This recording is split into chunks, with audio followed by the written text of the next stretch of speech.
Halo pemirsa GPR TV dari Sabang sampai Merauke, dari Miangas hingga Pulau Rote. Bertemu kembali dengan saya Anggria Ratri dalam program Kominfo Newsroom.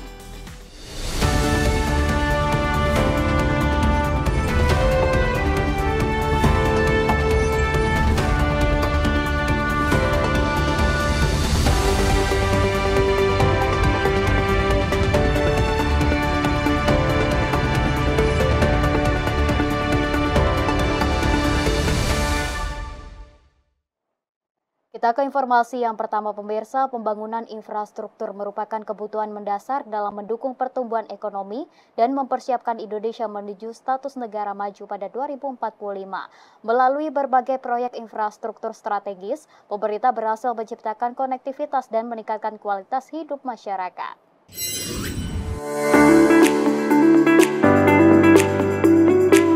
Dalam 10 tahun kepemimpinan Presiden Joko Widodo, melalui berbagai proyek infrastruktur strategis, pemerintah berhasil menciptakan konektivitas yang lebih baik dan meningkatkan kualitas hidup masyarakat. Selain itu, memperkuat daya saing Indonesia di mata investor global. Staf Ahli Bidang Teknologi Industri dan Lingkungan Kementerian PUPR Endra Atmawijaya mengatakan, sejak tahun 2014, pemerintah Indonesia telah membangun 61 bendungan baru, dengan 45 diantaranya sudah selesai, termasuk Bendungan Lewi Keris di Tasikmalaya, Jawa Barat, dan Bendungan Marga 3 di Lampung, sehingga secara total di seluruh Indonesia mencapai sekitar 300 bendungan. Pemerintah juga membangun 1,1 juta hektar jaringan irigasi baru dan 4,4 juta hektar jaringan irigasi existing yang direhabilitasi. Terkait konektivitas, Endra menyebut hingga akhir tahun 2024, total jalan tol baru yang diinisiasi oleh Presiden Joko Widodo ditargetkan akan tembus sepanjang 2.700 km.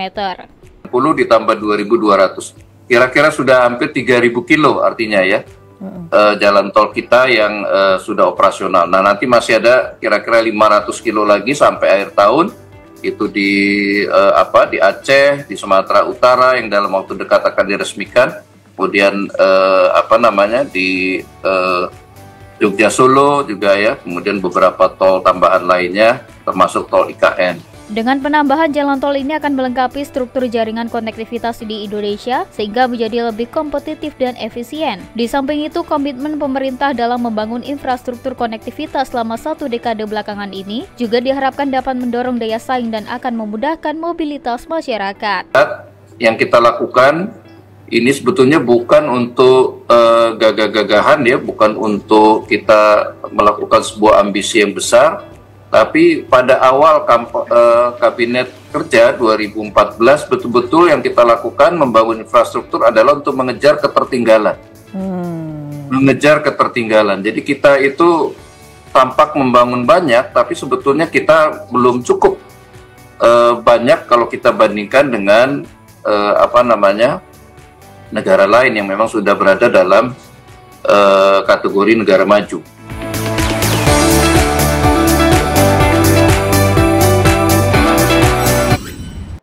Pemirsa, selama 2 periode kepemimpinan Presiden Joko Widodo berhasil menekan angka kemiskinan ekstrim hingga mendekati 0 pada tahun 2024. Pencapaian ini tidak terlepas dari kebijakan ekonomi Presiden, yakni berfokus pada pemerataan pembangunan dan perlindungan sosial.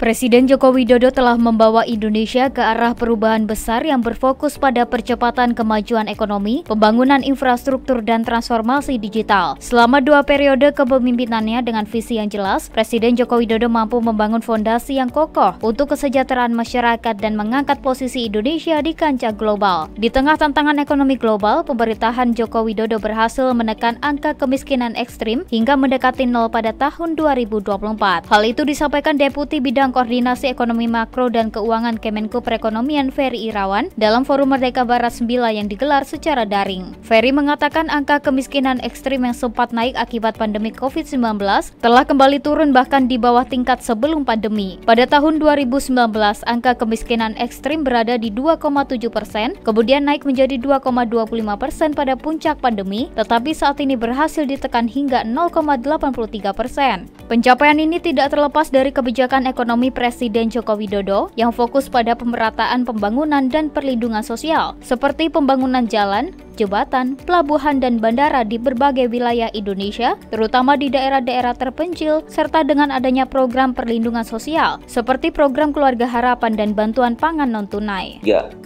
Gitu pun dengan angka kemiskinan ekstrim. Jadi kalau sebelumnya 6,18, ini kita sudah mencapai 0,83.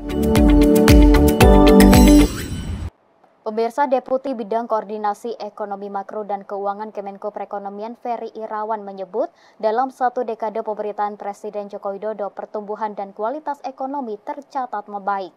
Kinerja ekonomi Indonesia mampu mencatatkan berbagai perkembangan, termasuk bangkit dan pulih dari dampak pandemi COVID-19, inflasi terkendali, stabilitas sistem keuangan, hingga pertumbuhan ekonomi meski di tengah ketidakpastian global.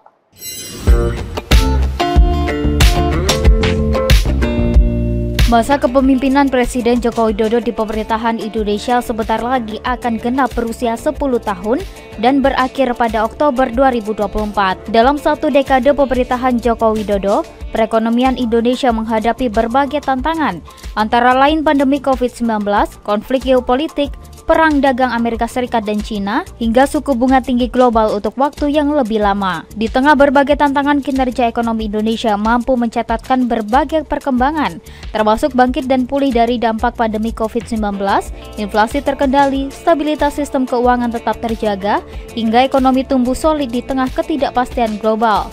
Deputi Bidang Koordinasi Ekonomi Makro dan Keuangan Kemenko Perekonomian Ferry Irawan menyebutkan, dalam satu dekade terakhir pertumbuhan dan kualitas ekonomi tercatat membaik, terlihat dari angka kemiskinan, ketimpangan, dan pengangguran yang menurun. Ferry Irawan menyampaikan program pemulihan ekonomi dan bantuan sosial dari pemerintah menjadi faktor unggulan menekan dampak kemiskinan dan pengangguran di Indonesia, khususnya pada tahun 2021 yang mana ekonomi sangat terganggu akibat pandemi COVID-19.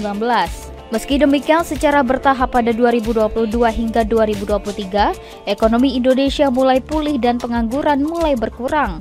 Sementara itu, angka kemiskinan ekstrim mencapai titik terendah pada tahun 2024. Peningkatan daya beli masyarakat menengah ke bawah juga menjadi strategi ekonomi yang terus dilakukan pemerintah untuk mengurangi angka kemiskinan di Indonesia. Pertama tentu yang kita dorong adalah menjaga daya beli masyarakat kita, terutama yang kelas menengah ke bawah. Ini biar di tengah berbagai dinamika yang ada itu bisa tetap survive, itu melalui bansos misalnya. Kita punya program bansos reguler. Kemudian juga pilar yang kedua itu tadi program pemberdayaan. Bagaimana kita bisa mendorong upaya peningkatan pendapatan. Nanti ada berbagai program juga nih, termasuk dengan program yang kita sinergikan dengan program tepatnya Pak Hanung di Kemenko UKM. Pengangguran terbuka juga sama gitu. Ini bukan jangka menengah panjang, tapi kalau kita lihat kan arahnya juga udah on track gitu ya, terus turun. Mungkin nanti akselerasinya yang bisa kita kejar untuk kemudian terus kita tekan gitu ya, sehingga tadi growth tinggi, inflasi rendah dan stabil, kemudian angka kemiskinan terus turun, begitu pula angka pengangguran dan ketimpangan dengan berbagai strategi yang kita dorong. Kita beralih ke informasi lainnya, pemirsa. Menteri Komunikasi dan Informatika mengungkapkan sebanyak 22 penyedia jasa pembayaran dan 8 gerbang pembayaran jaringan pemrosesan kartu kredit atau perbankan digital telah mendukung upaya pemerintah dalam memberantas judi online. Hal ini menunjukkan komitmen bersama dalam memberantas judi online secara menyeluruh di Indonesia.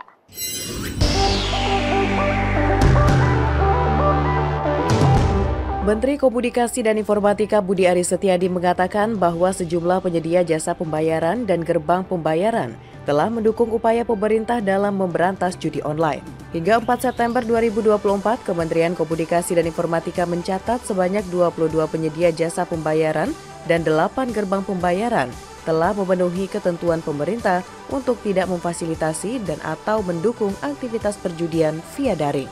Menkominfo mengakui telah menerima hasil audit internal mitigasi dan tindakan lain secara lengkap dengan hasil laporannya untuk memastikan layanan sistem elektronik tidak memfasilitasi atau mendukung aktivitas perjudian online. Adapun hasil pelaksanaan audit internal telah disampaikan kepada Direktorat Pengendalian Aplikasi Informatika Kementerian Kominfo dan Departemen Surveillance Sistem Pembayaran dan Perlindungan Konsumen Bank Indonesia sebagai bukti kepatuhan terhadap ketentuan perundang-undangan di Indonesia. Kominfo terus melakukan koordinasi dengan OJK dan Bank Indonesia.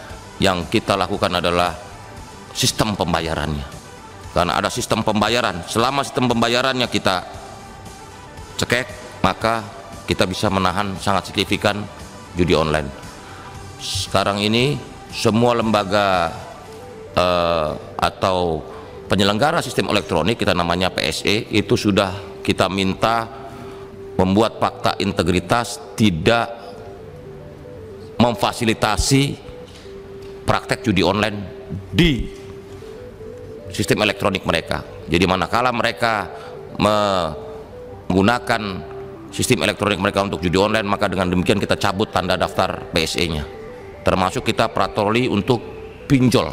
Sebelumnya pada 10 Agustus dan 14 Agustus 2024, Menkominfo juga telah melayangkan surat peringatan kepada 22 penyelenggara sistem elektronik dan surat perintah kepada 8 payment gateway untuk memastikan penyedia layanan sistem elektronik melakukan mitigasi dan menandatangani fakta integritas anti judi online. Kedua surat tersebut bukan merupakan bagian dari sanksi administratif sebagaimana dimaksud dalam Peraturan Pemerintah Nomor 71 Tahun 2019 tentang penyelenggaraan sistem dan transaksi elektronik, melainkan upaya memastikan layanan penyedia jasa pembayaran dan payment gateway tidak disalahgunakan untuk memfasilitasi transaksi perjudian online. Pemirsa, kami akan segera kembali dengan informasi lainnya, tetaplah bersama kami.